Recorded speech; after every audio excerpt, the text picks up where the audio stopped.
नमस्कार दोस्तों, पाथफाइंडर पर आप सभी का स्वागत है। दोस्तों, हम सभी जानते हैं इस समय हमारे संसद का मॉनसून सत्र चल रहा है। बहुत सारे बिल्स को प्लेस भी किया जा रहा है पार्लियामेंट में अप्रूवल के लिए और कुछ बिल्स पर सरकार का यू टर्न भी देखने को मिला है।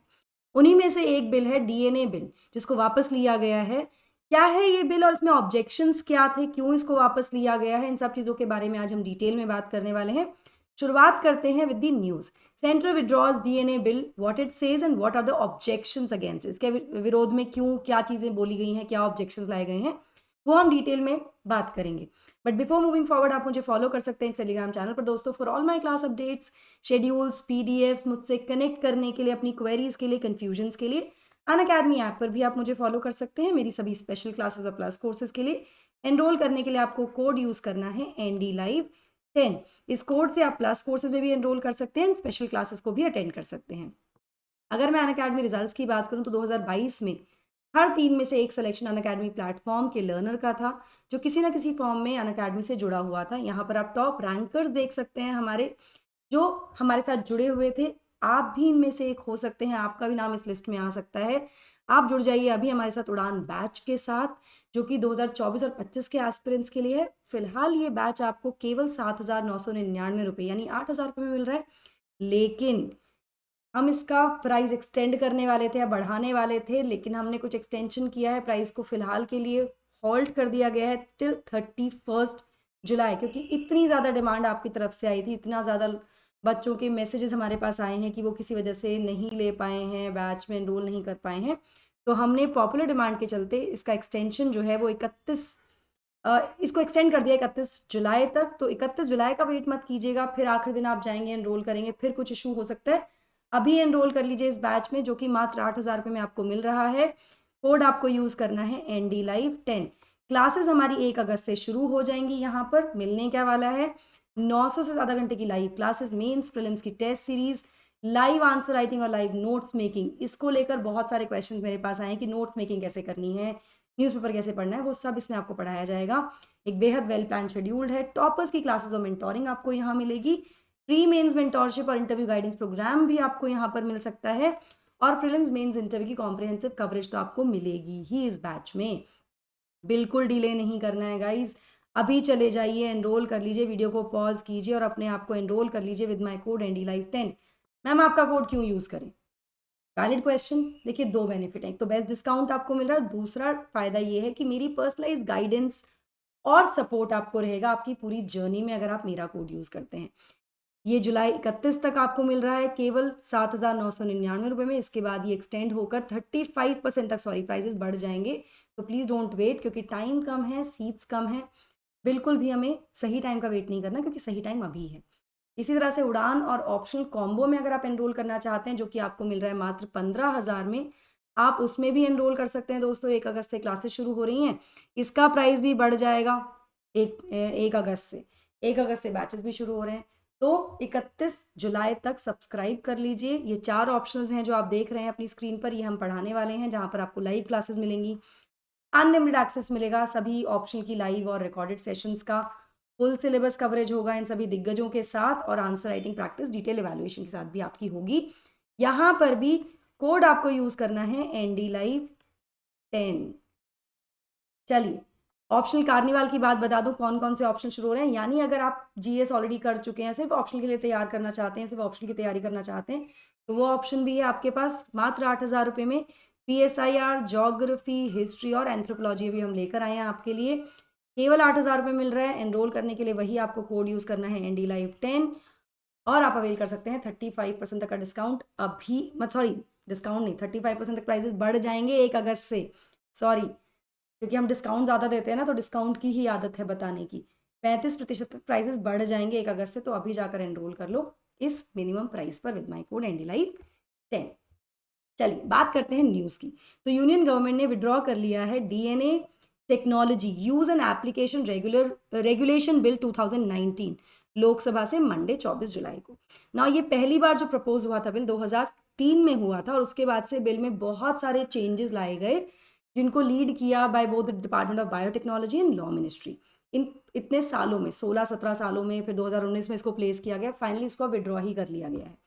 ठीक है, 2019 में it was referred to the parliamentary standing committee. कुछ इश्यूज थे इसको लेकर, देखिए, कोई भी बिल पार्लियामेंट्री स्टैंडिंग कमेटी के पास जब कब जाता है, मेजरली एक तो उसको स्पीकर या जो चेयरमैन है वो करते हैं कि जब स्टैंडिंग कमेटी के पास जाना चाहिए, उसका डिटेल एनालिसिस के लिए होता है कि मतलब क्लॉज बाय क्लॉज को पढ़ा जाता है, मेंबर्स जो होते हैं वो इसको डिटेल में पढ़ते हैं, उसके बाद अपनी रिपोर्ट सबमिट करते हैं और उसके बाद इस पर डिसीजन लिया जाता है। तो 2019 में इसको रेफर कर दिया गया था पार्लियामेंट्री स्टैंडिंग कमेटी को, ठीक है, लोकसभा में इंट्रोड्यूस करने के बाद 2 साल के बाद पैनल की रिपोर्ट रिलीज हुई, जिसमें हाईलाइट किए गए जो डर हैं बहुत सारे एमपीज के, जो मेंबर्स होते हैं पार्लियामेंट्री स्टैंडिंग कमेटी के।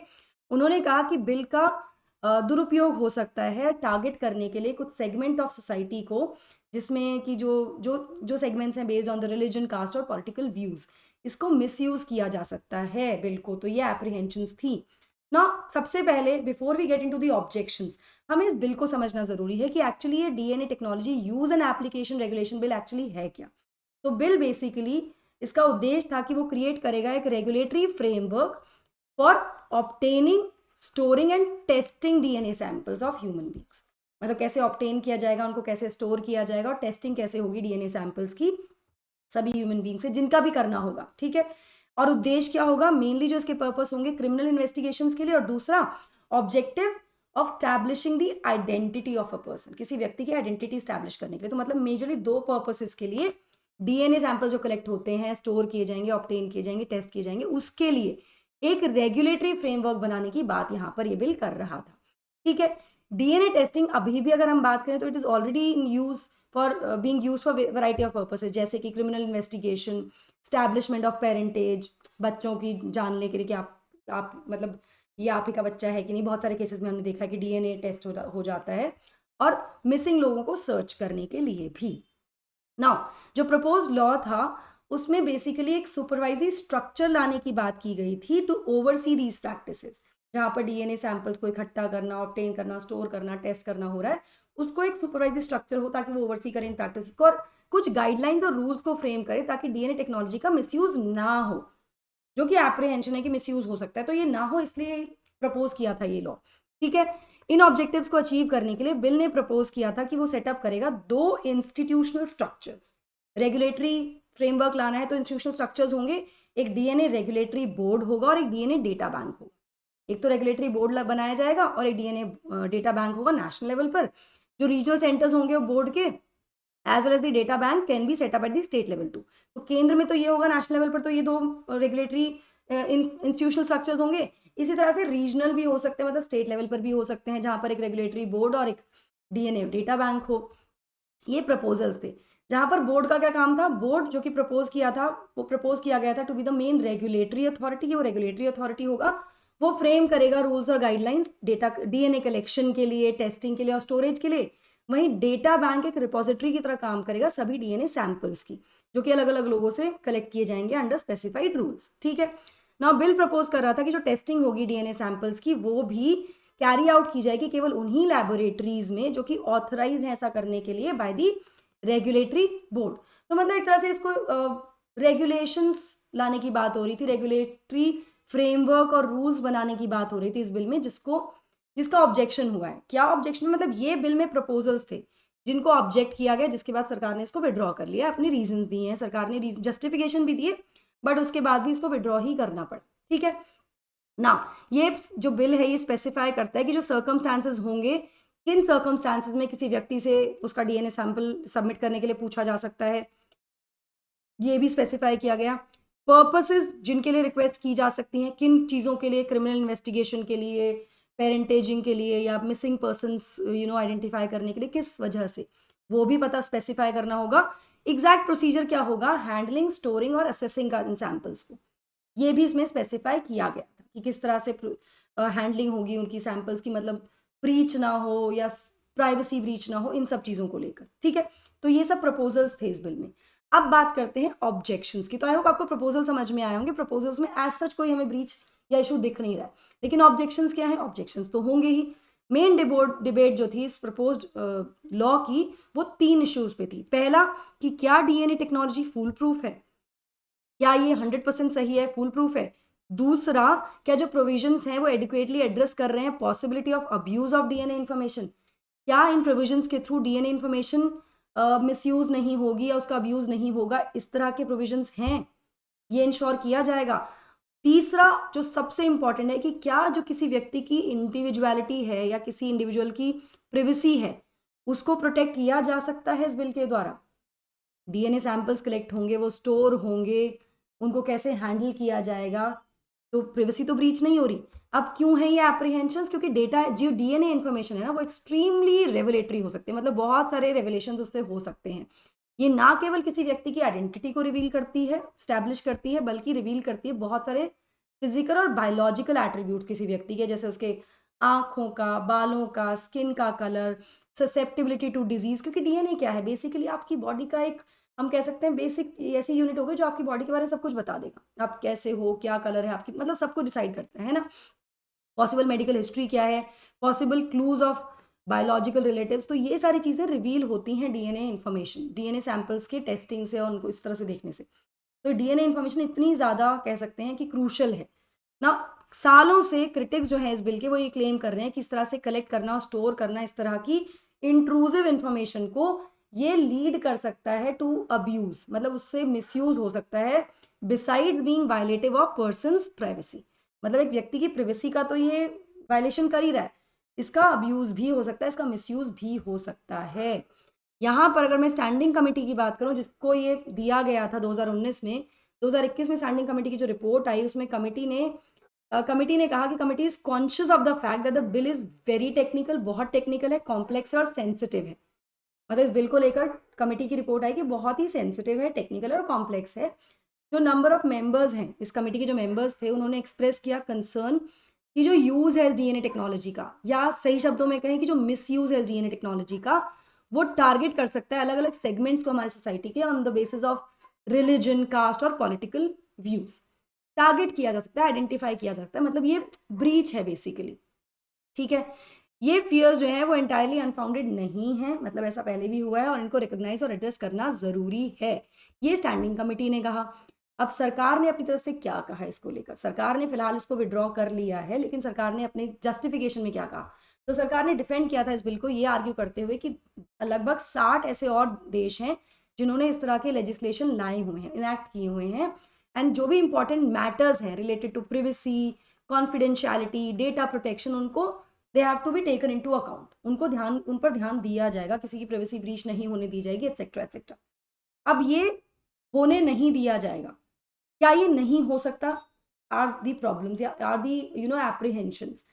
अभी हमने देखा कि जो हमारे मैंने एक सेशन कवर किया था जहाँ पर टेलीग्राम में जो हमारा कोविन जो प्लेटफॉर्म था उससे डेटा ब्रीच हुआ है। प्रोटेक्शन होने के बाद, प्रिवेसी होने के बाद कि प्रिवेसी है और बिल्कुल ध्यान रखा जाएगा, उसके बाद भी ब्रीच तो हो ही जाते हैं। तो यहाँ पे क्या गारंटी है? यही इसकी एप्रीहेंशन भी है, लेकिन सरकार ने कहा कि ये किया जाएगा। अब किया जाएगा या होगा या नहीं होगा, that lies in the future, that means, है ना। यहाँ पर सरकार ने ये भी क्लेम किया कि बहुत लिमिटेड इन्फॉर्मेशन होगी, प्रपोज की गई है कि उनको स्टोर किया जाएगा in the indices, just 17 sets of numbers out of billions of that DNA samples can repeat. मतलब जो बिलियंस ऑफ स्टैटिस्टिक्स हैं, इंडिसेस हैं जो डीएनए रिवील करता है, उसमें से केवल 17 सेट्स ऑफ नंबर्स को रिवील किया जाएगा, मतलब रखा जाएगा, स्टोर किया जाएगा।